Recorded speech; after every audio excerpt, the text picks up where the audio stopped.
Hello everyone, it's me AP Singh, and again we'll be having certain areas covered. So far we have covered some of the important areas from the examination point of view.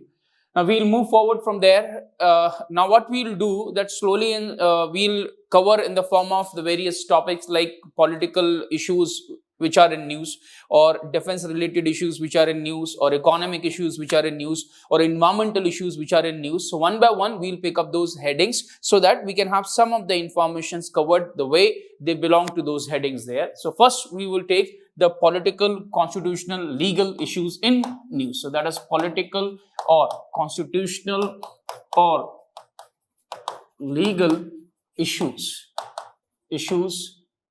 in news. So we'll deal with the current affairs with those. Some of those issues we'll be considering as a major topics, and some of those will be minor areas. When we see minor areas, it means one line, two line informations will be enough. From there, if the question comes as it is, these kind of a questions would be there. And other areas like we have seen, one is the information that is in news, and two are those informations which are based on this news which is floating around us. So first we'll go through the major topics and then we'll come into those areas. Now what is going on if we pick up those areas? The first, we from the examination point of view, important is 104th Constitution Amendment Act. 104th Constitution Amendment Act. पहला question, 104th Constitution Amendment Act किससे related है? So 104th Constitution Amendment Act. 104th Constitution Amendment Act is related to. So what is this? It has extended the validity of reservation. Extended the validity of reservation to SCs, scheduled caste and scheduled tribes in Lok Sabha or House of People. Lok Sabha or House of People, in Lok Sabha and State Legislative Assembly. In Lok Sabha and State Legislative Assembly. In Lok Sabha and State Legislative Assembly. So it has extended the validity of reservation to SCs and STs in Lok Sabha, House of People, that is Lok Sabha, that is House of People, and State Legislative Assembly, also called as Vidhan Sabha. So this is Vidhan Sabha and Lok Sabha. इसमें validity बढ़ा दी, has extended validity of reservation to SCs, STs from existing 70 years, to 80 years. पहला question. Actually, the point is just for the sake of easy understanding. See, what we talk about first, what are the various provisions in the constitution and what are the various constitution amendment which are more relevant from the examination point of view now. तो पहला तो question 104th Constitution Amendment Act में दोबारा आते हैं, पर उसके पहले क्या याद रखेंगे? एक चीज क्या है, पहला क्वेश्चन किससे रिलेटेड हो गया? इससे एक तो directly 104th Constitution Amendment Act, दूसरा कॉन्स्टिट्यूशन अमेंडमेंट से ही रिलेटेड क्वेश्चन हो गया. What is the constitution amendment related provision in the constitution of India? Number 2 are various other recent constitution amendments, और number 3 other relevant constitution amendment जो इससे पहले थोड़ा हुए हैं, वो relevant constitution amendment. उन सारे एरिया से एग्जामिनेशन के क्वेश्चन बनते हैं. सो एक एक करके देखते हैं. सबसे पहले हम देखते हैं constitution amendment itself. First of all, we'll go into the constitution amendment. Constitution amendment कहाँ लिखा हुआ है? Constitution amendment, this is mentioned, it is mentioned in part 20 of the Constitution of India. Part 20 of the Constitution of India. Again, छोटा सा question examination के लिए, how many parts are there in the Constitution of India? So 25 parts. 25 parts in the Constitution. Constitution of India में total कितने parts हैं? Total parts हैं 25. Please remember, officially the short title of the Constitution of India is Constitution of India. बाकी हम बोलते समय Constitution of India, the Constitution of India से बोलते हैं. So 25 parts in the Constitution of India. और 25 part, but remember last numbered जो सबसे आखिरी में नंबर लिखा हुआ है, वो आखिरी numbered part is part 22. Part 22 सबसे लास्ट नंबर है. इसका मतलब है 22 के पहले 21 और फिर 21 से पहले 20. Part 20 of the constitution of India is having a provision with respect to constitution amendment. Constitution amendment, that's number 1. इस पार्ट 20 में एक ही आर्टिकल है, दैट इज आर्टिकल 368. आर्टिकल 368 पहला दो पॉइंट, इसमें एक ही आर्टिकल है, that is article 368. 8 number 1। Number 2, ये पार्ट 20 आर्टिकल 368 की जो टाइटल है ये दो चीजों की बात करता है। Number 1, power of parliament, power of parliament, power of parliament to amend, power of parliament to amend the constitution, power of parliament to amend the constitution, power of parliament to amend the constitution and procedure thereof, and procedure for that, and procedure, दो चीजें बात करता है। Number 1 is power of parliament to amend the constitution and number 2 is procedure। ये पहले नहीं था, सिर्फ ये लिखा था कि क्या प्रोसीजर है कॉन्स्टिट्यूशन के अमेंडमेंट के लिए, ये टर्म पहले पावर ऑफ पार्लियामेंट नहीं था। तो एक और question, it was added to constitution, added by 24th constitution amendment act. जब भी ये एग्जामिनेशन में क्वेश्चन आते हैं तो यहां पर मेन जो इंपॉर्टेंट पॉइंट है that is the number, that number which is attached with this constitution amendment. तो क्या है, added by 24th constitution amendment act, 24वें संविधान संशोधन विधेयक से क्या ऐड हुआ इसमें, इस टाइटल में ऐड कर दिया कि पार्लियामेंट की पावर है कि कॉन्स्टिट्यूशन को अमेंड कर सकती है और उसका प्रोसीजर भी यहीं पर लिखा हुआ है। So that is article 368। पहला क्वेश्चन, आर्टिकल 368 किस पार्ट में है, part 20 of the constitution. Constitution में कितने पार्ट है, पार्ट 25। लास्ट नंबर पार्ट कौन सा है, दैट इज पार्ट 22। सबसे लेटेस्ट कौन सा पार्ट ऐड हुआ है वो भी अभी हम देख रहे हैं, क्योंकि हम कॉन्स्टिट्यूशन अमेंडमेंट पूरा ही यहाँ पे कवर कर लेंगे। That's number 1। अब नंबर 2, कॉन्स्टिट्यूशन में अमेंडमेंट करने के लिए क्या है, एक कॉन्स्टिट्यूशन अमेंडमेंट बिल आएगा। तो पहली पॉइंट क्या है इसके लिए, if you want to get the constitution amendment there has to be constitution amendment bill, constitution amendment bill. Constitution amendment bill कहां पे लाया जा सकता है, it can be initiated, can be initiated, can be initiated in, can be initiated in either house, can be initiated in either house of parliament. Parliament के किसी भी house में लाया जा सकता है, पार्लियामेंट में ही लाया जा सकता है, स्टेट में नहीं। इन either house of the parliament, वो हाउस लोकसभा भी हो सकता है और वो हाउस राज्यसभा भी हो सकता है। शॉर्ट में लिख रहा हूं, लोकसभा जानते हैं हम house of people, Rajya Sabha is council of states. तो या तो लोकसभा या फिर राज्यसभा में आ सकता है। कॉन्स्टिट्यूशन अमेंडमेंट बिल दोनों तरीके का हो सकता है, गवर्नमेंट बिल भी हो सकता है और प्राइवेट मेंबर बिल भी हो सकता है। इट में बी गवर्नमेंट बिल और इट में be the private member bill, दोनों हो सकते हैं, गवर्नमेंट बिल और प्राइवेट मेंबर बिल। हमेशा याद रखना। एक और छोटा सा क्वेश्चन एग्जामिनेशन के लिए, what do you mean by private member bill? A bill which is presented by a member who is not a minister in the government. So remember, presented by other than minister, presented by a member of the house, member of the house who is not a minister in the government, who is not a minister in the government. So any such member who's not a minister in the government, if that person is presenting the bill before the house either in Lok Sabha or in Rajya Sabha, उस case में उसको बोलते हैं private member bill. सो याद रखना, examination point of view से government bill भी हो सकता है और प्राइवेट मेंबर बिल भी हो सकता है। Any of those, constitution of India does not make a distinction with respect to who, either the government or the private member bill। so एक याद रखेंगे, गवर्नमेंट बिल और प्राइवेट मेंबर बिल हो सकता है। कहां आ सकता है, लोकसभा में भी आ सकता है, राज्यसभा में भी आ सकता है। कॉन्स्टिट्यूशन अमेंडमेंट बिल किस चीज के लिए होता है, constitution amendment bill.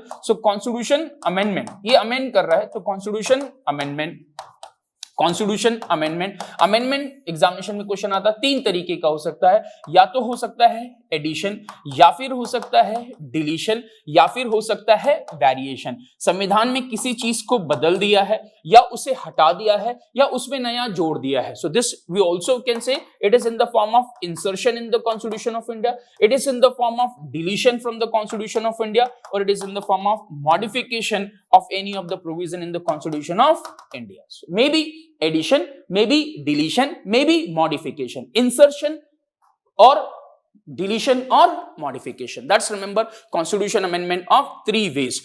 How it can be done? Only through the constitution amendment bill. And who can bring this constitution amendment bill? Private member, or as well as can be introduced by a government also, such a government bill if it is presented by minister. जब minister present करते हैं, government bill का मतलब है bye minister, और other than minister लेकर के आ रहे हैं तो उसको हम बोलते हैं private member bill. That's a constitution amendment. एक तो ये, अब बिल आएगा, फिर इस बिल को क्या होना है, पास होना है। Bill to be passed by to be passed by both the houses separately, अलग अलग दोनों को ये बिल को पास करना है। इसका मतलब है no provision of joint sitting, इसके लिए ज्वाइंट सिटिंग का प्रोविजन नहीं है। No provision of joint sitting. एक छोटा सा क्वेश्चन आता है इस एग्जामिनेशन में, which article of the constitution of India is having a provision of the joint sitting? तो article 108 of the constitution of India, article 108 of the constitution is having a provision with respect to joint sitting। कभी relevant point आया तो दोबारा देख लेंगे, otherwise आज तक 3 बार हमने देखा है ज्वाइंट सिटिंग होस्ट करके बिल को पास किया गया है। तो प्लीज याद रखेंगे article 108 of the constitution of India, that is with respect to the joint sitting। Great, this is with respect to the joint sitting। आप अदरवाइज शॉर्ट में याद रखना 3 बार बिल को पास किया गया है। One is with respect to, एक बार डाउरी को लेकर के आया था, एक बार बैंकिंग को लेकर के आया था, और एक बार with respect to the prevention of terrorism को लेकर आया था। This is prevention of terrorism. तो 3 सब्जेक्ट्स पे 3 बिल हमने देखे हैं। That's remember article 108 of the constitution of India, joint sitting. अभी शॉर्ट में लिखा दिया वहां पर, but till then come back to this, to be pass by both the houses separately, no provision of joint sitting. अब ये पास कैसे होना चाहिए? Shall be pass by. तो क्वेश्चन आता है कौन सी मेजॉरिटी चाहिए है कॉन्स्टिट्यूशन अमेंडमेंट बिल को पास करने के लिए? तो शैल बी पास बाय, क्या 2 कंडीशन है उसमें, shall be pass by a majority, majority. कौन सी मेजॉरिटी? दिस मेजॉरिटी एग्जामिनेशन में लिखा रहता है तो इसको लिख देते हैं हम स्पेशल मेजॉरिटी। ये स्पेशल मेजॉरिटी क्या है? स्पेशल मेजॉरिटी में what is there in the special majority? So this special majority consisting of 2 important features. Number 1 is the two third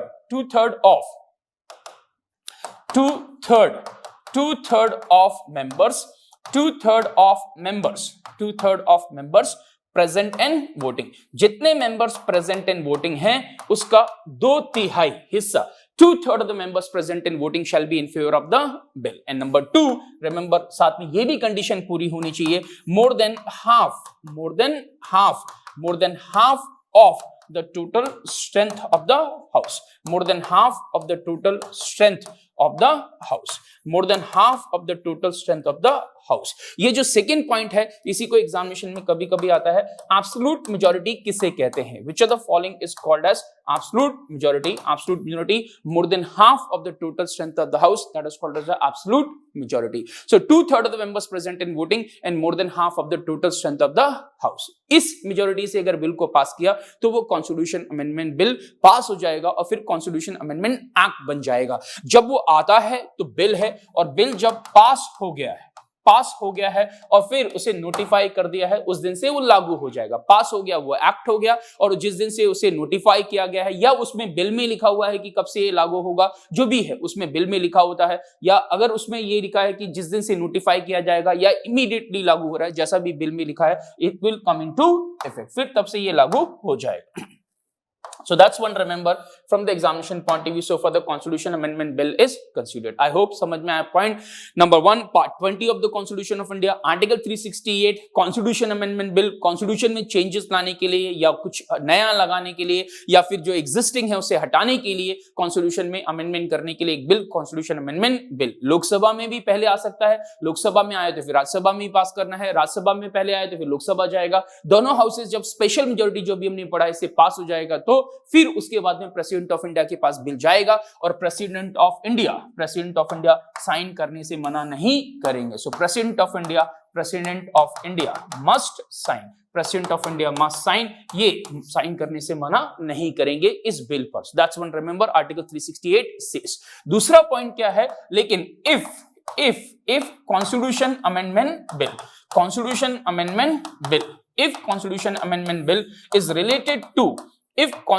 amendment bill is related to ये भी क्यों provision news में, क्योंकि अभी हम जो पढ़ रहे हैं वो इस तरीके का, constitution amendment bill is related to following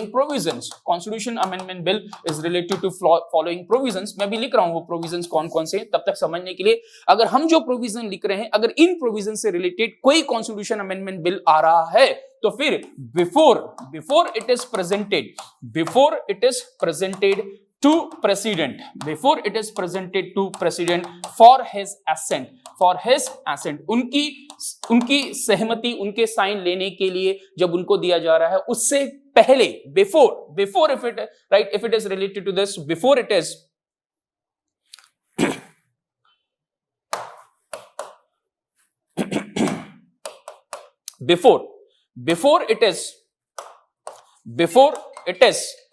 before it is presented to president for his assent, it shall be, before it is presented, it shall be ratified by minimum half of the state legislatures, कम से कम जो आधे राज्य की विधायिकाएं होंगी वो इसे ratify करेंगी, approve करेंगी, अपनी सहमति इसे देंगी। इसका मतलब है कम से कम आधे, half of the state इस समय how many state we have got in India is 28 states। 28 states पहले 29 थे और 29 में से एक माइनस हो गया है, कितने बचे हैं? 28। that is Jammu and Kashmir state no longer a state, has been converted into the union territory along with the Ladakh। number 2, 28 states हैं, तो 28 states का मतलब है इनके आधे, minimum half of the state shall be giving approval to this, that is अब ये it shall be ratified by minimum half of the state legislature। समझ में आ गया?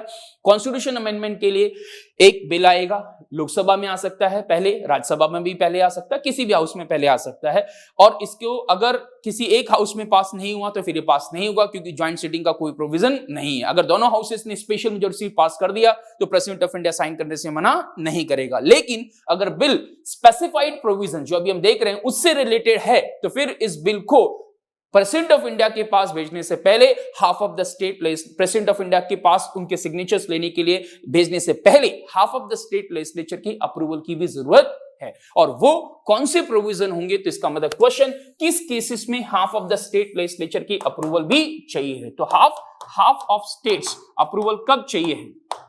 हाफ ऑफ स्टेट्स रेटिफिकेशन कब चाहिए है? If it is related to article 54 and article 55, article 54 and article 55 article 54 and article 55 ये किससे रिलेटेड है? ये रिलेटेड है इलेक्शन ऑफ प्रेसिडेंट से। This is election of president, ये प्रेसिडेंट के इलेक्शन के तरीके से रिलेटेड है, किस तरीके से प्रेसिडेंट का इलेक्शन किया जाएगा। अब खास बात यह है कि जो आर्टिकल 54 है इसमें हम बात करते हैं कि प्रेसिडेंट ऑफ इंडिया के इलेक्शन के लिए कौन पार्टिसिपेट करता है उसमें?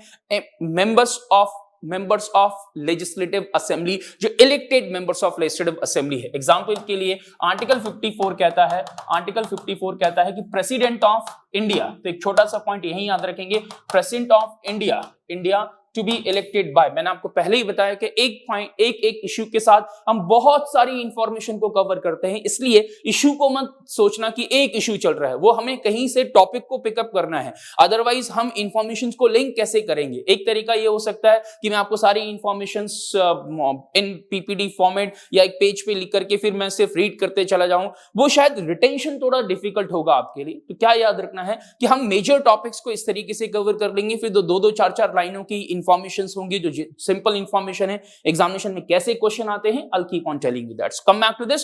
आर्टिकल 54 प्रेसिडेंट ऑफ इंडिया का इलेक्शन बाय कैसे होगा? इलेक्शन बाय इलेक्टेड एमएलएस, आप याद रखेंगे इलेक्टेड एमएलएस। एमएलएस का मतलब क्या है? मेंबर ऑफ लेजिस्लेटिव असेंबली, लेकिन सिर्फ इलेक्टेड होंगे, नॉमिनेटेड नहीं, इलेक्टेड एमएलएस। और इलेक्टेड एमएलएस कहां पर हैं? इलेक्टेड एमएलएस हैं इन स्टेट्स, लेकिन इसमें लिखा है कि इंक्लूडिंग वो दो जहां पर लेजिस्लेटिव असेंबली है, यूनियन टेरिटरीज, वो दो। एग्जांपल, वन इज दिल्ली और दूसरी क्या है? पुदुचेरी, जिसका पहले नाम था पौंडीचेरी, सो दिस इज पुदुचेरी। लेकिन एक और नया यूनियन टेरिटरी आ गया है अब, जिसके पास लेजिस्लेटिव असेंबली है।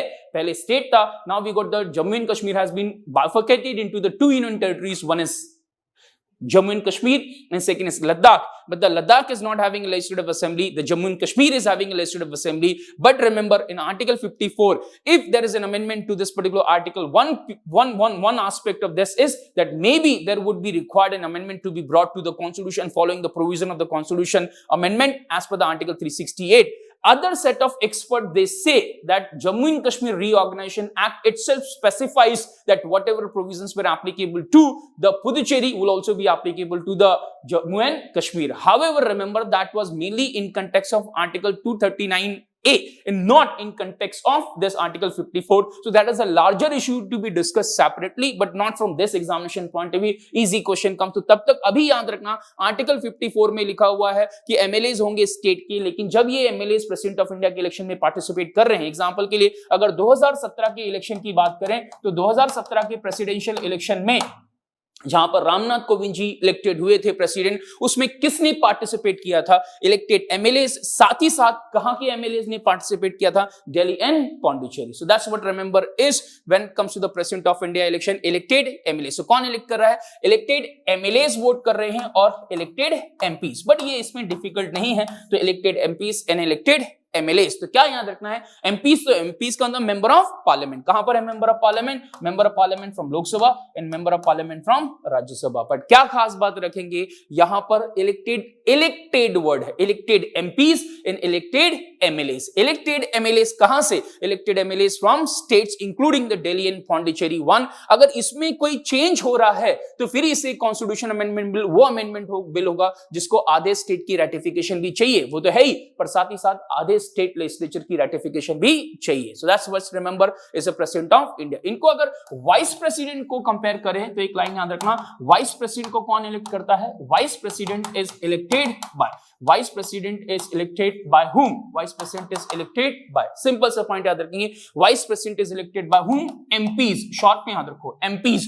एमपीज का मतलब है लोकसभा से और राज्यसभा से। और जब हम एमपीज लिख रहे हैं तो एमपीज दोनों हो सकते हैं, ये इलेक्टेड भी हो सकते हैं और नॉमिनेटेड भी हो सकते हैं, elected as well as nominated. कितने इलेक्टेड कितने नॉमिनेटेड होते हैं आपको पता है? 12 members are nominated in Rajya Sabha, 12 members are nominated in Rajya Sabha, or 12 members are the President of India can nominate the 12 members in Rajya Sabha. पहले लोकसभा में 2 Anglo Indian community के मेंबर्स के भी नॉमिनेशन का प्रोविजन था, जो भी हम 100 पढ़ रहे हैं। 104 कॉन्स्टिट्यूशन अमेंडमेंट एक्ट ने कुछ चेंज नहीं किया, लेकिन उसने बढ़ाया नहीं उस प्रोविजन को जो प्रोविजन बढ़ना चाहिए था। तो अभी हम देख रहे हैं वहां पर, तब तक आएंगे यहां पर रखना इलेक्टेड एंड नॉमिनेटेड। तो क्या याद रखना है?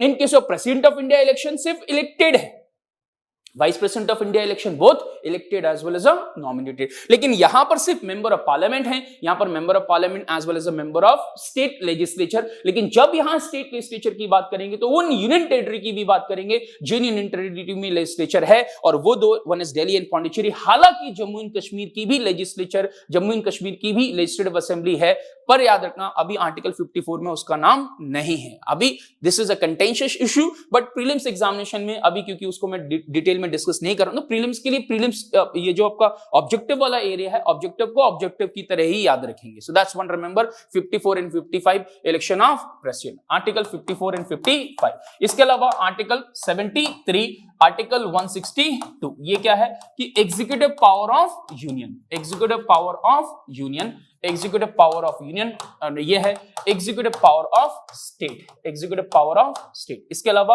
आर्टिकल 241, ये क्या है? This is high courts for union territories, high courts for union territories, union territories के लिए हाई कोर्ट। फिर है इसके अलावा 279A, ये बात करता है, ये बात करता है जीएसटी काउंसिल की। So it talks about the GST council. अगर जीएसटी काउंसिल में कोई चेंजेस करने हैं तो वो भी GST council. So this is Article 279A, GST Council, 241, 162, Article 73, Article 54 and Article 55. इसके अलावा किससे रिलेटेड है? इसके अलावा if it is related to the chapter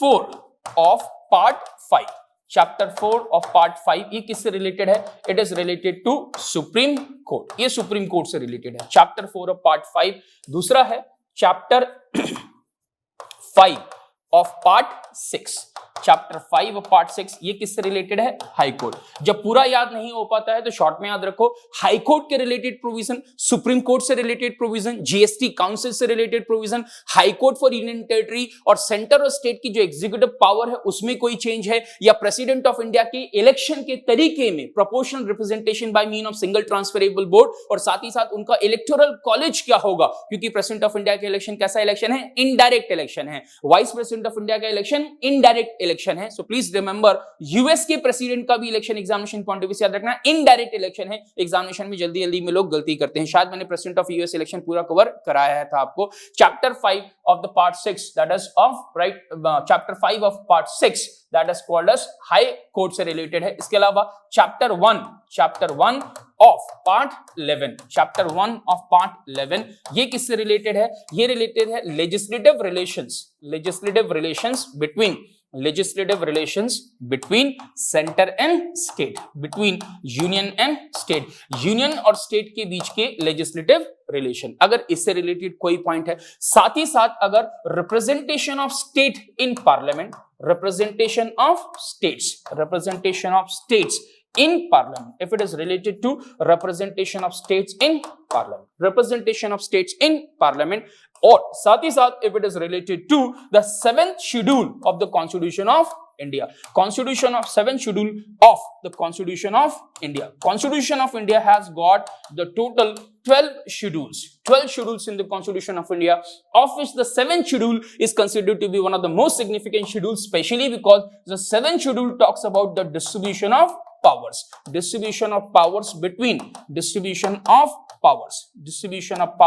between union and state,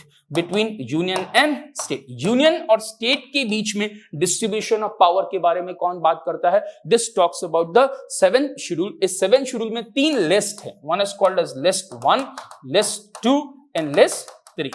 list 1, list 2 and list 3। List 1 में क्या है? इसको बोलते हैं union list. List 2 is called as a state list and list 3 is called as the concurrent list। ये concurrent list है। concurrent list, state list, union list में union, state में state, concurrent का मतलब है दोनों।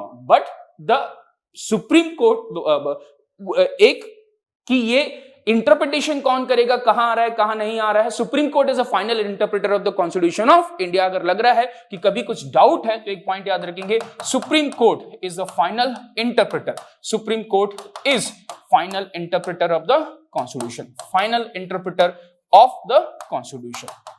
तो ये इसके पास जा सकते हैं, डिस्प्यूट है तो फिर ये देखेगा। नंबर 2, और अगर कॉन्करेंट लिस्ट में लॉ बना है तो सेंटर के लॉ को प्रेफरेंस मिलेगी over the laws made by the state, constitution of India. और अगर तीनों में नहीं लिखा है तो उसको बोलते हैं residuary power. Article 248 of the constitution of India, अगर तीनों में नहीं लिखा है तो वो रेसिड्यूरी पावर किसके पास है? यूनियन के पास है, स्टेट के पास नहीं। That's remember 7th schedule of the constitution of India. और चेंजेस इन द आर्टिकल 368 एक्सेल 368, इसका मतलब है ये जो आर्टिकल हम पढ़ रहे हैं जिसमें कॉन्स्टिट्यूशन अमेंडमेंट का प्रोविजन लिखा है, अगर इसमें ही चेंज करना है तब भी फिर हाफ ऑफ द स्टेट्स की अप्रूवल की जरूरत है। अगर अब हम यहां पर देखते हैं कि कौन से पॉइंट्स हैं जिनके केस में हाफ ऑफ द स्टेट की अप्रूवल की रिक्वायरमेंट है, in what cases half of the states approval is needed, ध्यान से देखेंगे। शॉर्ट में एक बार नोट्स में लिख लेना, एग्जामिनेशन का क्वेश्चन है। Please do remember what is over here. Article 54 and 55, election of president, so that's a one point over here. Please remember manner in which the president would be elected. Article 73, executive power of union. 162, executive power of state. 241, high court for the union territories. 279A, GST council. फिर supreme court, फिर high court. Chapter 4 of part 5, supreme court. Chapter 5 of part 6, high court. Chapter 1 of part 11, legislative relation between union and state. Representation of states in parliament. 7th schedule of the constitution of India, that is called the distribution of power between union and state, जहां पे 3 list हैं, list 1, list 2 and list 3। 3 list इसमें, that is union list, state list and concurrent list. इसके अलावा there is one schedule article, यही article है article 368। अगर इसमें भी कोई चेंजेस कर रहे हैं तो फिर हाफ ऑफ द स्टेट्स की अप्रूवल चाहिए। ये तो हो गया आपका कॉन्स्टिट्यूशन अमेंडमेंट बिल और कॉन्स्टिट्यूशन अमेंडमेंट के प्रोसेस के बारे में। अब हम आते हैं सेकेंड पार्ट पर। अब तक कितनी बार कॉन्स्टिट्यूशन में अमेंडमेंट हुआ है? Till now, if I talk about till now, कितने हुए हैं अभी तक? 104 कॉन्स्टिट्यूशन अमेंडमेंट एक्ट्स इसका मतलब है 104 बार कॉन्स्टिट्यूशन में संविधान में संशोधन किया गया है, 104 टाइम्स। और अभी जो लेटेस्ट है वो हो गया 104। तो 104 तो हम पढ़ ही रहे हैं। अब 104 के साथ साथ पहले 104 से ही देख लेते, चलिए पहले 104 को ही कवर करते। तो 104 क्या कहता है? 104 को समझने के पहले हमें समझना है कि कॉन्स्टिट्यूशन ऑफ इंडिया में कुछ आर्टिकल्स हैं। एक है आर्टिकल 330, एक है आर्टिकल 332। आर्टिकल 330 क्या कहता है? ये कहता है reservation for schedule caste and schedule tribes in Lok Sabha, in Lok Sabha. और ये कहता है reservation for schedule caste and schedule tribes in state legislative assembly. ये विधानसभा की बात कर रहा है और ये लोकसभा की बात कर रहा है। लोकसभा और विधानसभा 330, आर्टिकल 330 और आर्टिकल 332। ये क्या होना चाहिए? There shall be seats reserve for the schedule caste and schedule tribe. इसका मतलब है shall be, there shall be. जब शैल बी की बात करते हैं तो इसका मतलब है ये मैंडेटरी प्रोविजन है, ये बाइंडिंग प्रोविजन है, इसे फॉलो करना है। लेकिन आर्टिकल 330 और 332 को हमें किसके साथ पढ़ना है? इसको पढ़ना है आर्टिकल 334 के साथ में, आर्टिकल 334। आर्टिकल 334 में क्या लिखा हुआ है? इसमें लिखा हुआ कि ये जो प्रोविजन है आर्टिकल 30 और आर्टिकल 330 और 332, the provision of the article 330 and article 332 would remain applicable till the expiry of till the 10 years from the commencement of the constitution। ये ओरिजिनली लिखा था। तो इसमें क्या लिखा था? This is valid till the 10 years from the commencement of the constitution। ये जो प्रोविजन है from the commencement of the constitution, कब तक वैलिड है? ये वैलिड है 10 साल तक वैलिड है from the commencement of the constitution. ये ओरिजिनली लिखा था, originally in the constitution of India, originally in constitution में। इसका मतलब है 10 साल बाद ये प्रोविजन अपने आप खत्म हो जाएगा, ऐसा कॉन्स्टिट्यूशन में लिखा था। 10 years from the commencement of the constitution. और आपको पता है कॉन्स्टिट्यूशन कब शुरुआत हुई है? इफेक्ट दैट इज 26 जनवरी 1950। इसको बोलते हैं कॉन्स्टिट्यूशन ऑफ इंडिया की शुरुआत। ये कॉन्स्टिट्यूशन में ही लिखा हुआ है कि किस दिन से माना जाएगा कि कॉन्स्टिट्यूशन की शुरुआत हुई है, और वो है 26 जनवरी 1950, the commencement of the constitution. इसका मतलब है इससे 10 साल होने पे, 10 साल जब उसके हो जाएंगे तो ये खत्म हो जाएगा अपने आप। अब क्या हुआ?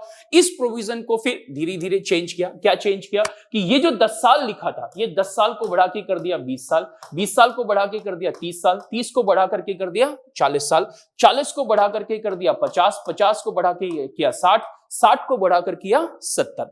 अगर हम 2020 25 जनवरी की बात करें तो ये 25 जनवरी 2020 को ये प्रोविजन खत्म हो जाता अगर इसको आगे नहीं बढ़ाया जाता। तो फिर पार्लियामेंट ने संविधान में संशोधन किया और ये 70 साल, इन 70 साल को बढ़ा करके कितना कर दिया? 80 साल कर दिया। तो 104th कॉन्स्टिट्यूशन अमेंडमेंट एक्ट का पर्पस क्या है? 104th कॉन्स्टिट्यूशन अमेंडमेंट ने क्या किया है? ये जो पहले 70 साल लिखा था, इस 70 साल को बढ़ा के कितना कर दिया है? 80 साल कर दिया है। Now the constitution of India stands amended in the duration that was applicable to this provision now has been extended from the 70 years to 80 years। That's number one point to remember। ये हर बार constitution के amendment से ही आया है। Every time it has been introduced into the constitution of India with the help of the constitution amendment itself over there. अगर आप चाहें तो मैं बता सकता हूं एग्जांपल के लिए, ये 8th कॉन्स्टिट्यूशन अमेंडमेंट एक्ट आया था सबसे पहले, 8th कॉन्स्टिट्यूशन अमेंडमेंट एक्ट। ये फिर ये जो आया ये 23rd कॉन्स्टिट्यूशन अमेंडमेंट एक्ट से आया। ये जो आया this was there by 45th constitution amendment act. ये जो आया it was introduced by 69th rather 62nd Constitution Amendment Act। ये जो आया that came by the 79th Constitution Amendment Act। ये आया by 95th Constitution Amendment Act। और ये आया by ये हमने यहां ऊपर लिख दिया है। ये 10 साल को बढ़ा करके क्या किया है? 20 साल। किससे कर दिया? 8 से। 20 को 30 किससे कर दिया? 23वें से। 23 को 40 किससे कर दिया? राइट, 30 को 40 किससे किया? 45 से। फिर 40 को 50 किससे कर दिया? 62nd से।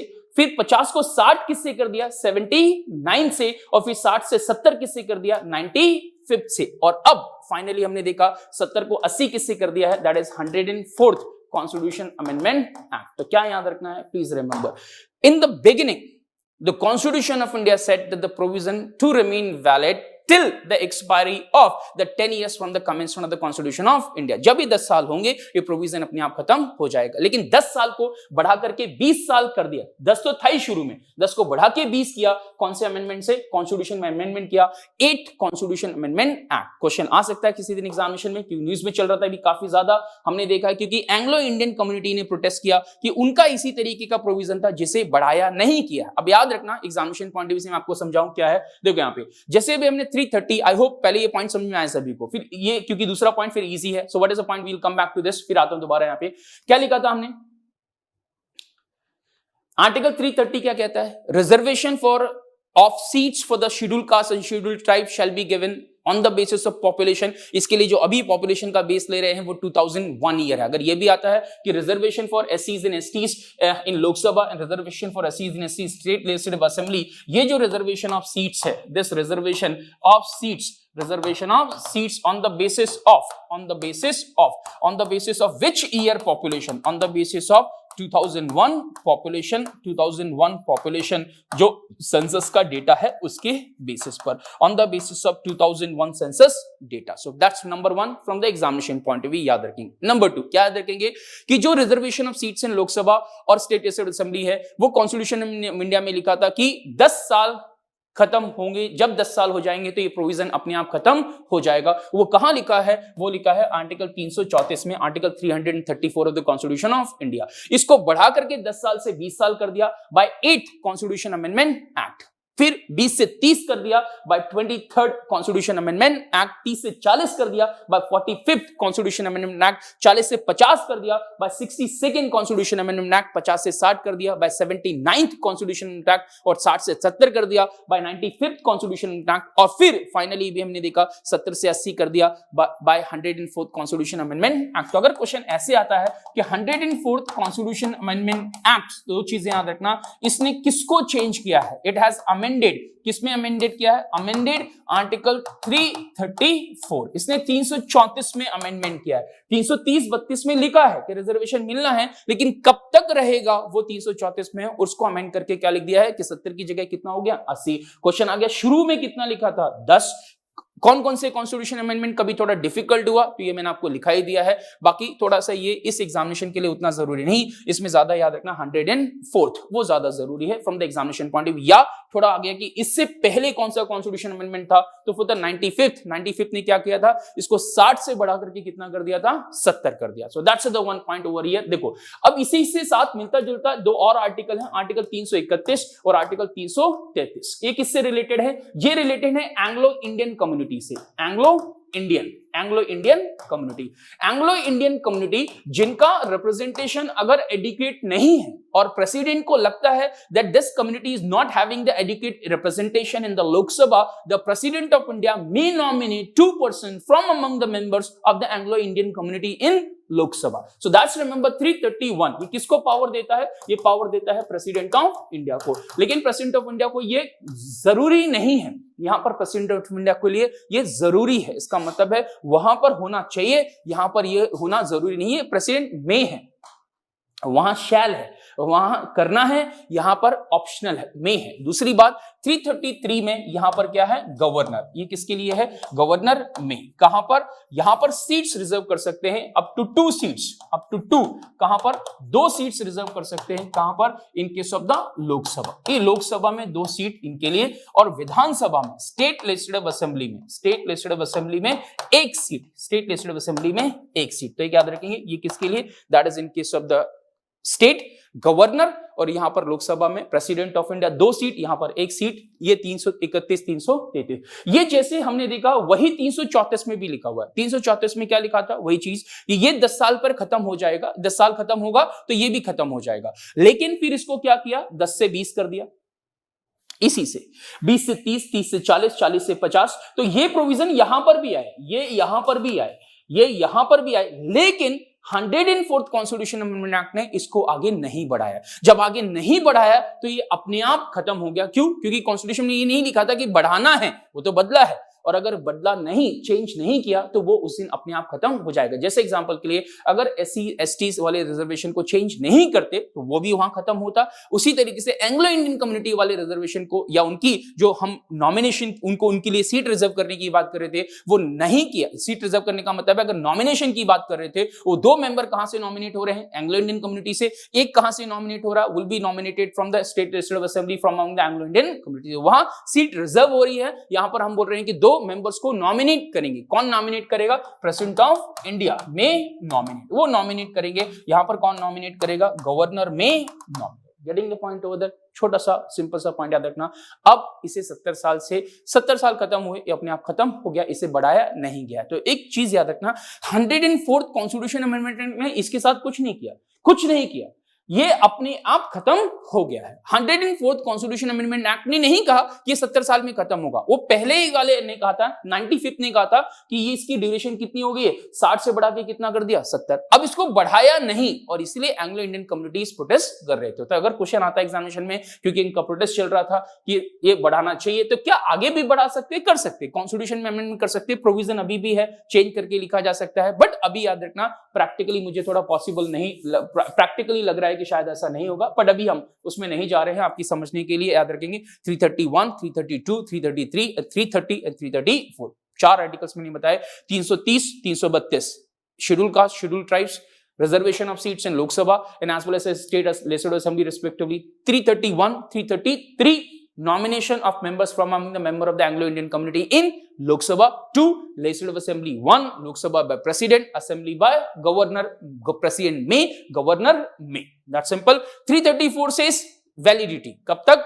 10 years originally amend करके बढ़ता गया, और अभी एंग्लो इंडियन का अमेंडमेंट करके बढ़ाया नहीं, पर इनका बढ़ा दिया, और फिर 70 से कितना कर दिया है? 80। That's one question from the examination point of view, जो हमने सेकंड क्वेश्चन दिखा है। अब तीसरे सेक्शन पे आते हैं, इससे रिलेटेड क्वेश्चन क्या बन सकते हैं?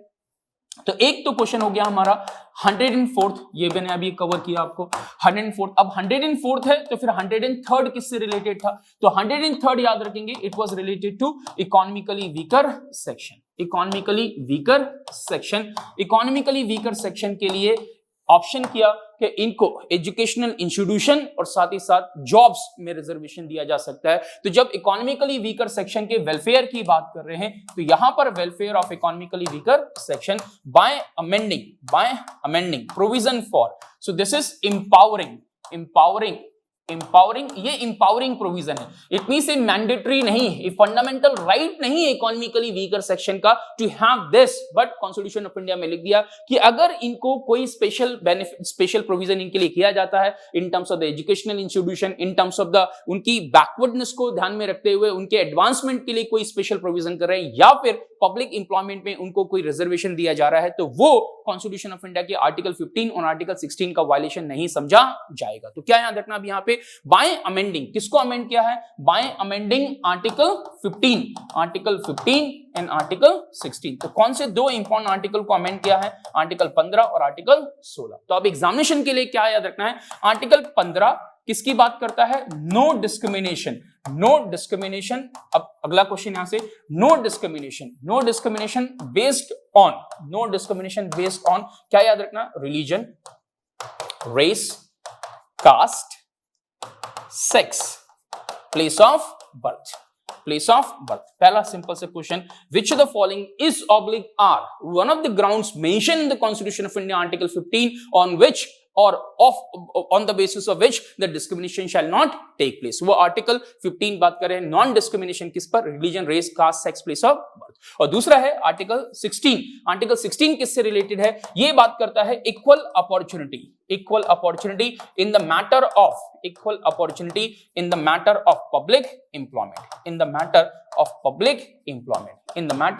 public employment, ये बात कर रहा है कि इक्वल अपॉर्चुनिटी होनी चाहिए in the matter of public employment, या फिर इसमें पॉइंट याद रखेंगे non discrimination, no discrimination shall take place. Non discrimination किसके बेसिस पर? Based on, so no discrimination based on, यहां पे ग्राउंड याद रखेंगे religion, race, caste, descent, descent, religion, race, caste, descent, sex, place of birth and residence. तो क्या याद रखेंगे? ग्राउंड्स। आर्टिकल 15 में कौन कौन से थे? Religion, race, caste, sex, place of birth. यहां पर है religion, race, caste, sex, place of birth, descent and residence. दो और चीजें ऐड करना है, descent and as well as resident.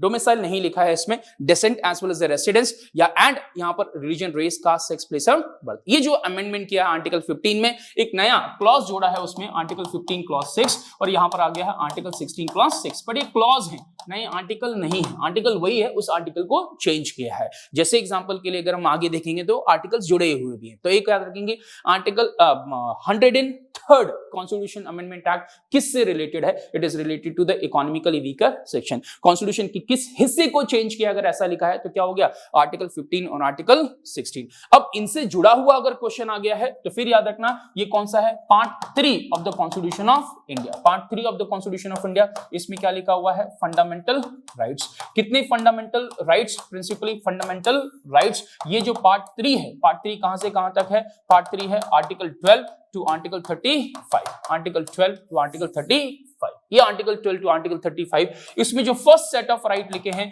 वो है राइट टू इक्वालिटी। क्योंकि बाकी चीजें आपने पढ़ना है, मैं सिर्फ वो पॉइंट बता रहा हूं अभी जो रिलेवेंट उससे जुड़े हुए पॉइंट है। राइट टू इक्वालिटी कहां से लिखा हुआ है?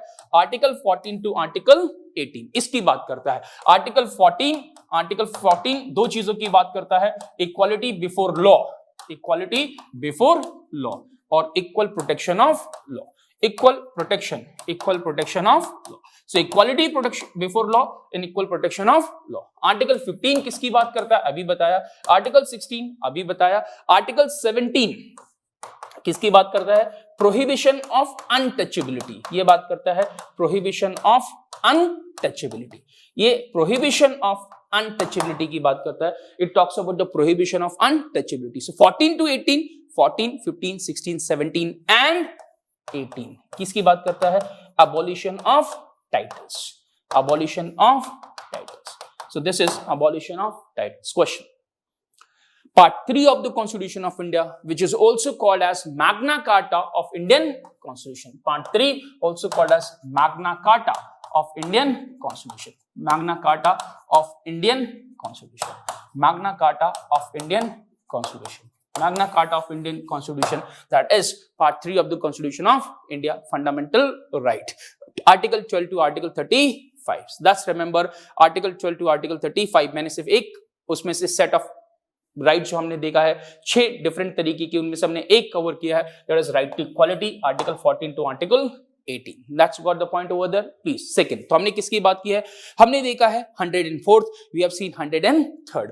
अब एग्जामिनेशन पॉइंट ऑफ व्यू से 102nd. तो 102nd कॉन्स्टिट्यूशन अमेंडमेंट एक्ट किससे रिलेटेड है? It is related to giving, it has given socially and educationally backward classes commission. Socially and educationally backward classes commission. Socially and educationally backward classes. Socially and educationally backward classes commission a constitutional status. इसको एक constitutional body का status दिया है. constitutional body status. So it has given a constitutional status to the National Commission for Backward Classes. इसने क्या किया? It has inserted 2 articles and amended other article. 2 article insert किए, amended other, कुछ जगह change भी किया है, amended others. But please do remember 2 article जो insert किए वो कौन से हैं? एक है article 338 B और दूसरा है article 342A. Article 342A. तो आर्टिकल 338B किसकी बात करता है? अब ये बात करता है national commission for backward classes. National commission for backward classes. National commission for backward classes. और इसमें जब वो बैकवर्ड क्लासेस की बात कर रहे हैं तो 2 principally socially and educationally backward classes. और आर्टिकल 342A बताता है कि what is backward classes. Backward classes क्या है? तो बैकवर्ड क्लासेस के बारे में कहां लिखा है वो है आर्टिकल 342A. अब इससे रिलेटेड क्वेश्चन बनेगा तो आप याद रखना, एक तो commission in the constitution, article 338 338 में क्या लिखा हुआ है? National commission for schedule cast. 338A इसमें लिखा हुआ है national commission for schedule tribes. और अभी आपने देखा नया आ गया है 338B, इसी के आगे जुड़ गया है 338B। क्या है 338B? National commission for backward classes. Got the point?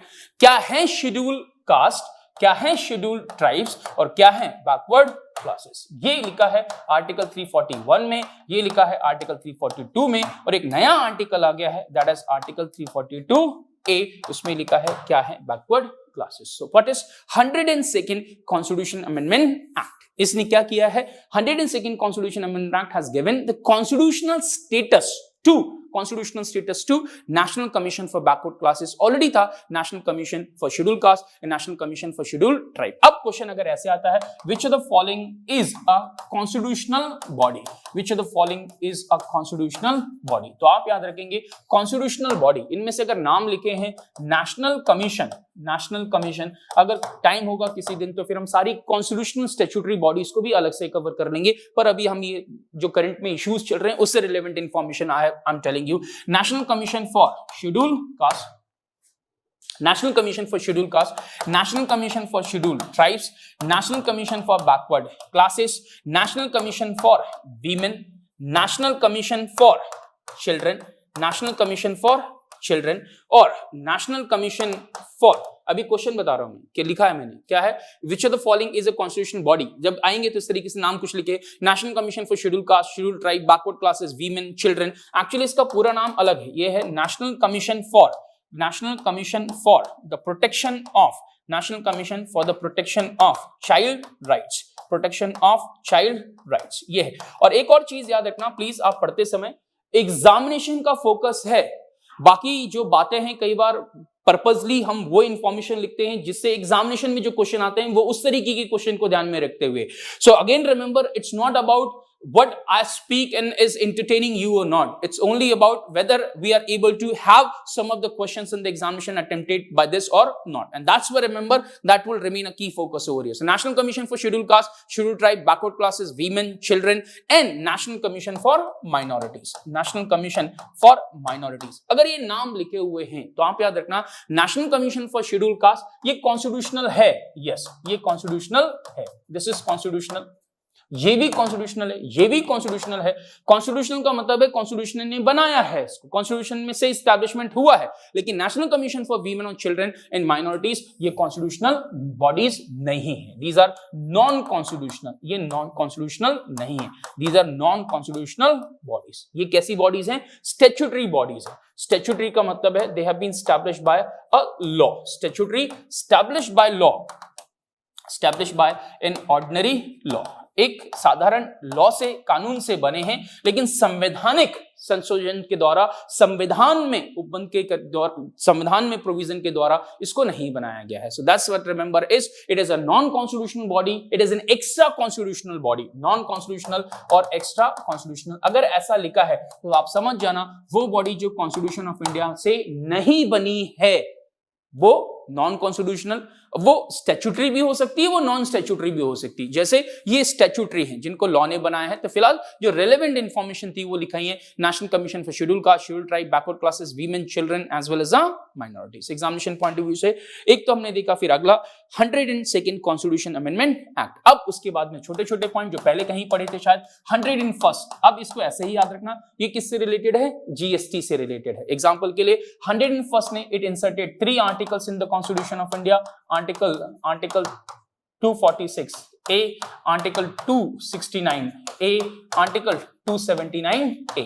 और आर्टिकल 279A किसके बारे में प्रोविजन करता है? It talks about the GST council. तो जीएसटी काउंसिल फिर से कैसी बॉडी है? A constitutional body that has been created by the constitution of India under article 279A, whereby an amendment was done by the Parliament using the power of Article 368. So that's a 101st Constitution Amendment Act. किससे related है? It is related to GST.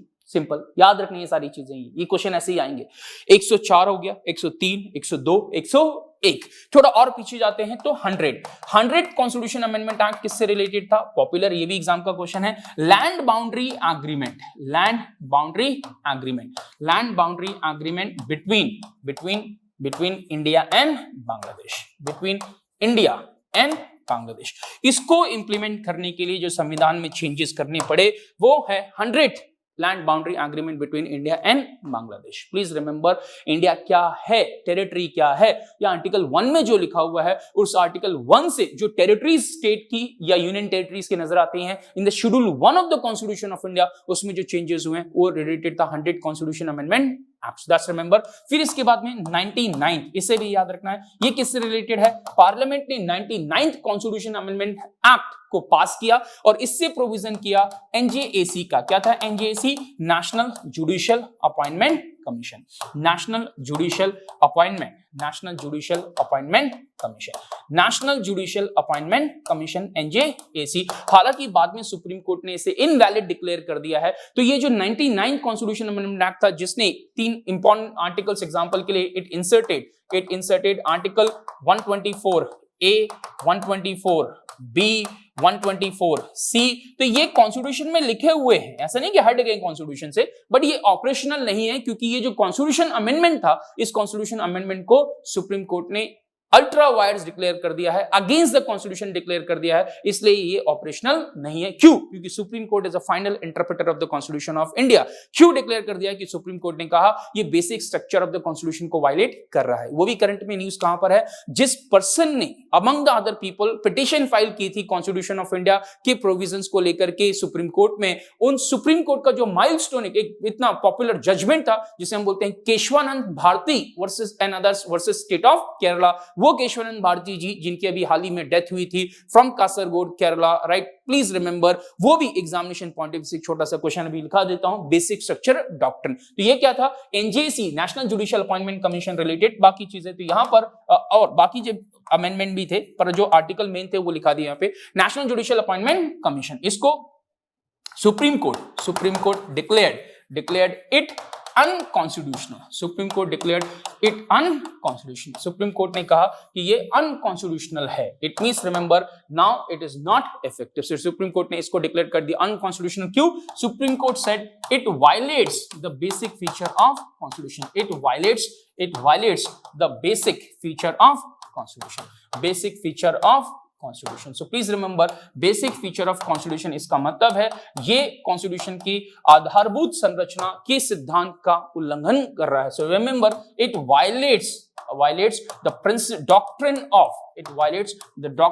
of basic structure of constitution, basic structure of constitution. What is doctrine of basic structure of constitution? ये constitution में कहीं लिखा नहीं है, it is not written in the constitution of India. लेकिन जब कई बार, बाकी तो फिर मेरी बाकी की क्लासेस देखेंगे तो उसमें इलैबोरेटेड मिलेगा, बट प्लीज यहां याद रखना क्या है, ये एक 1973 का एक फेमस जजमेंट है, 24 अप्रैल 1973 एक जजमेंट आई, डेट याद रखेंगे 24 अप्रैल, वैसे तो याद रहेगा आपको, एक तरीका बता देता हूं। 24 April 1973 is also the birth date of Sachin Tendulkar. ये कम याद हो तो शायद वो जल्दी याद हो जाएगा। 24 अप्रैल 1973 सुप्रीम कोर्ट का एक माइलस्टोनिक जजमेंट आया, उसको बोलते हैं केशवानंद भारती एंड अदर्स। केशवानंद भारती, ये केशवानंद भारती जी जिनकी अभी डेथ हुई है, Kesavananda Bharati and others versus state of Kerala. ये 13 जजेस की बेंच थी, 13 जजेस की बेंच थी। तो पहली बात याद रखना, 13 जजेस, पहली बार सुप्रीम कोर्ट के 13 जजेस साथ में बैठे, 7-6 से वर्डिक्ट आया। इसका मतलब है 7 इस जजमेंट के फेवर में, 6 जजमेंट के राइट फेवर में नहीं, 7-6 से जजमेंट आया। उस समय जो चीफ जस्टिस थे, the then chief justice of India का भी क्वेश्चन आया, उस समय चीफ जस्टिस ऑफ इंडिया कौन थे? SM सीकरी। उस समय chief justice of India SM Sikri थे।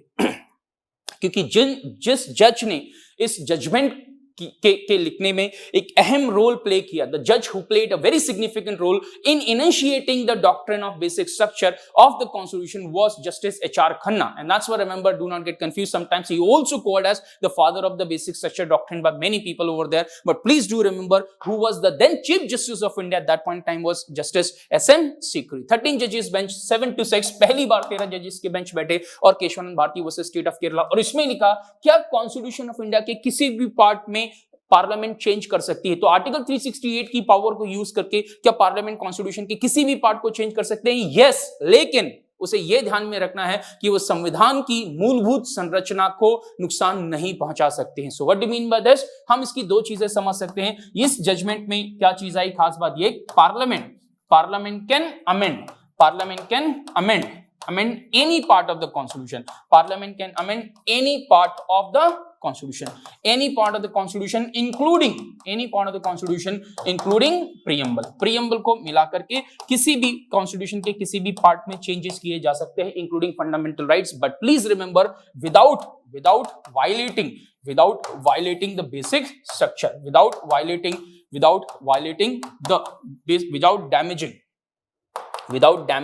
the basic feature, without damaging the basic feature of the constitution.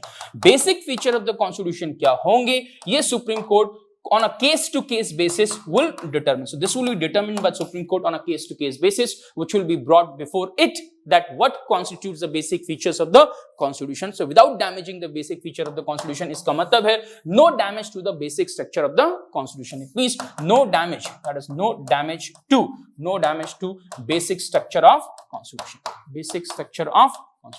Basic structure को नुकसान नहीं पहुंचना चाहिए। अब बदलाव करो पर बेसिक स्ट्रक्चर को चेंज नहीं कर सकते हैं। No damage to the basic structure of the constitution, ये है, इसी को बोलते हैं बेसिक स्ट्रक्चर डॉक्ट्रिन। ये जो केशवानंद भारती जी जिन्होंने ये पिटीशन फाइल की थी, उनकी अभी रिसेंटली डेथ हुई है, इस वजह से भी न्यूज में अगर क्वेश्चन आ जाता है तो आ जाएगा। और दूसरी बात याद रखना, 24 अप्रैल 1973, क्योंकि अभी इनकी डेथ हुई है तो जजमेंट से रिलेटेड डेट आ सकती है। SM सीकरी जी का नाम आ सकता है, 13 जजेस, नंबर ऑफ जजेस आ सकता है। बेसिक स्ट्रक्चर डॉक्ट्रिन किस केस में आया था, ऐसे लिखा हो सकता है, Golaknath case, Minerva Mills case, Waman Rao case या Kesavananda Bharati case. Answer is what? Kesavananda Bharati case. That's versus state of Kerala. से बहुत सारे जजमेंट्स हैं बट अभी हमारे काम के नहीं है यहाँ पर फिलहाल इसको समझने के लिए। So I have told you about this, that is 100 हमने 100 पढ़ लिया, 99 भी पढ़ लिया है। ये कुछ इंपॉर्टेंट कॉन्स्टिट्यूशन अमेंडमेंट एक्ट्स हैं, अगर चाहें तो एक दो और बता देता हूं जिसे याद रख लेना। 98 कॉन्स्टिट्यूशन अमेंडमेंट एक्ट, ये किससे रिलेटेड है? It is related to insertion of article 371J। ये अब किससे जुड़ गया? जो हमने देखा 370 special provision of the Jammu and Kashmir था, उसी तरीके से एक स्पेशल प्रोविजन ऐड किया यहां पर, दैट इज 371J। ये क्या था? Empowering governor of Karnataka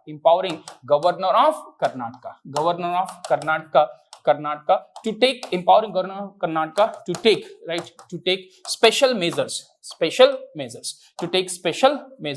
for development of Hyderabad Karnataka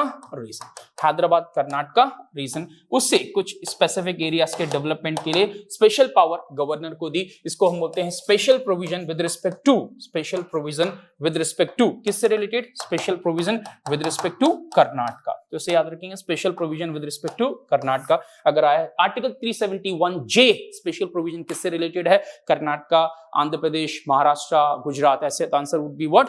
Karnataka. That is 198। 97 तब आप यहां तक आ गए तो एक और समझ सकते हैं क्यों खास बात। 97th कॉन्स्टिट्यूशन अमेंडमेंट एक्ट, 97 इसने क्या किया? It inserted 25th part into the constitution. So remember, what is 25th part? Numbered as part 9B। इसने कॉन्स्टिट्यूशन में नए पार्ट को जोड़ा और वो नया पार्ट कौन सा था? Part 9B। लेकिन ये 25वां पार्ट था, सबसे नया। अब कितने पार्ट है कॉन्स्टिट्यूशन में? 25। और 25वां पार्ट किससे रिलेटेड है? 25th part is related to that is cooperative societies. ये किससे रिलेटेड है?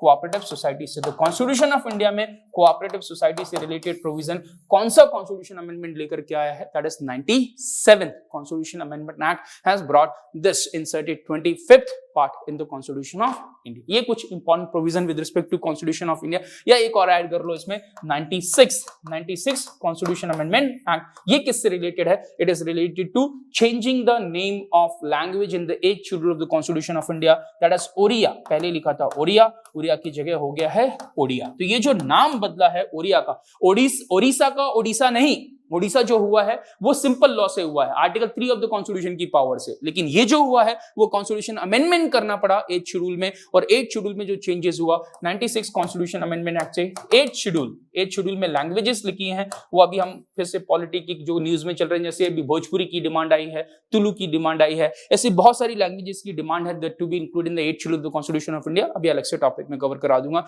96 कॉन्स्टिट्यूशन अमेंडमेंट एक्ट से क्या हो गया, ओडिया टू ओडिया। ये सारे एरियाज मैंने कवर करा दिए आपके। I hope you will be able to answer the question with respect to the constitution amendment related part. Please remember some of the significant. और 96 आया था, अभी 95 थोड़ी देर पहले पढ़ाया था, अगर आपको याद हो 95 कहां पढ़ा था हमने, 95 आपको याद हो तो जब तक सोचो, मैं पहुंचा हूं वहां पे 95 पे। ये क्या लिखाया था मैंने, 95 में क्या किया था, 95 में ड्यूरेशन को 60 से कितना कर दिया है, 70, तो ये 95 हो गया। 95 का अभी हमने 96 लिखा था, 96 से कहां पर है, 95। अगर मैं 95 से पहले जाऊं 94th, तो वो भी एक एग्जामिनेशन का क्वेश्चन है। 94th कॉन्स्टिट्यूशन अमेंडमेंट एक्ट, अगर मैं वहां पे बताता 94th constitution amendment act, 94th किससे रिलेटेड है, 95th तो वही हो गया। 95th ने क्या किया, ये जो SC और ST schedule caste, schedule tribes और एंग्लो इंडियन, या एंग्लो इंडियन भी था, इनको बढ़ा करके 60 से कितना कर दिया, 70 कर दिया था। लेकिन 94th की बात करें तो 94th ने कहा कि ट्राइबल मिनिस्टर होना चाहिए। ट्राइबल मिनिस्टर, एक ट्राइबल अफेयर से रिलेटेड मिनिस्टर होगा सरकार में, कहां पर, इस स्टेट्स में। एग्जांपल, जब नए स्टेट की क्रिएशन हो तो वहां पे झारखंड में भी होगा, और साथ ही साथ राइट झारखंड में भी होगा, और साथ ही साथ राइट छत्तीसगढ़ में भी होगा, छत्तीसगढ़ और झारखंड। इसके अलावा already that will be in Odisha, और साथ ही साथ फिर Madhya Pradesh. So Odisha and Madhya Pradesh, Odisha Madhya Pradesh, but उसके अलावा ऑल्सो फिर क्योंकि नए बने तो Chhattisgarh as well as Jharkhand. तो इंडिया में किन स्टेट्स में ट्राइबल मिनिस्टर होना चाहिए, एक अलग से क्वेश्चन है। तो फिर क्या हो गया, झारखंड, छत्तीसगढ़, ओडिशा एंड मध्य प्रदेश। ये बोर्ड पर लिखी हुई चीजों को सुनना भी है ध्यान से, क्योंकि मैं पहले भी बता चुका हूं time is of an essence, और अननेसेसरी बहुत स्लो, बहुत ज्यादा वैसे लिखते हैं तो फिर उतनी इंफॉर्मेशन कवर नहीं होती है। ये नाम, ये इस तरीके से जो स्पेलिंग्स हैं वो सारी चीजें उतना मायने नहीं रखती हैं जितना मायने इंफॉर्मेशन रखता है। देखिए मध्य प्रदेश कम दिखाई दे रहा था, तब भी मध्य प्रदेश था, एग्जामिनेशन का क्वेश्चन उतना ही सॉल्व होगा। I hope you are getting my point over there. So please ये क्योंकि अब हम छोटे पार्ट में कर रहे हैं तो एक एक करके देखते हैं जितनी information if I can share. बहुत ज्यादा तो नहीं आता है मुझे, पर जितना आता है उसमें से कुछ शेयर इन्फॉर्मेशन करने की कुछ इन्फॉर्मेशन को शेयर करने की कोशिश करूंगा। I try and share some of those information which are relevant from the examination point of view. Initially we are going to take some big topics, and slowly we'll come to those areas where in one lecture we can cover 50 or 100 informations or even more on than those information from the examination point of view, which are one liner kind of information जो सिर्फ पढ़नी है, जिनमें इस तरीके के link बनाने की जरूरत नहीं है, जो एक एक लाइन की सिंपल सी इंफॉर्मेशन होती है। बट उसके पहले हम कुछ मेजर टॉपिक्स को अलग अलग तरीके से कवर करेंगे। जैसे अगर हम डिफेंस में पहुंचेंगे तो अभी हमने देखा है डिफेंस में रफाल को लेकर के न्यूज चलता रहता है, लेकिन जो न्यूज में आती है इंफॉर्मेशन कई बार वो सारी इंफॉर्मेशन नहीं होती है जिनसे एग्जामिनेशन में क्वेश्चंस बनते हैं। तो हम क्या करेंगे, डिफेंस का जो एस्पेक्ट होगा वो पूरा उसके से रिलेटेड एरियाज होंगे वो वहीं कवर कर लेंगे। उसी तरीके से हमने देखा अभी इकोनॉमिक इश्यूज को लेकर के, लेबर रिफॉर्म्स को लेकर के न्यूज में चल रहे हैं, तो वो हम एरियाज वहीं कवर कर लेंगे। कंज्यूमर को लेकर के न्यूज चल रहा था तो कंज्यूमर प्रोटेक्शन एक्ट 2019 आया है, उसकी इंफॉर्मेशन को हम कवर कर लेंगे। तो कुछ मेजर एरियाज जैसे अभी हमने देखा है सिटीजनशिप अमेंडमेंट एक्ट, NRC, इसके अलावा सिटीजनशिप को लेकर के दूसरे इश्यूज, सेंसस को लेकर इश्यूज, नेशनल पॉपुलेशन रजिस्टर को लेकर के इश्यूज, एक पूरा ये जो हिस्सा होगा वो इन ऑब्जेक्टिव क्वेश्चंस के पॉइंट ऑफ व्यू से एक साथ कवर कर लेंगे। ठीक है, I hope you are taking care of yourself. Please do take care of yourself. You all know it's a very difficult time. Thank you very much, and please be safe. Keep on paying attention to your studies. Have little productive utilization of the time. Thank you very much.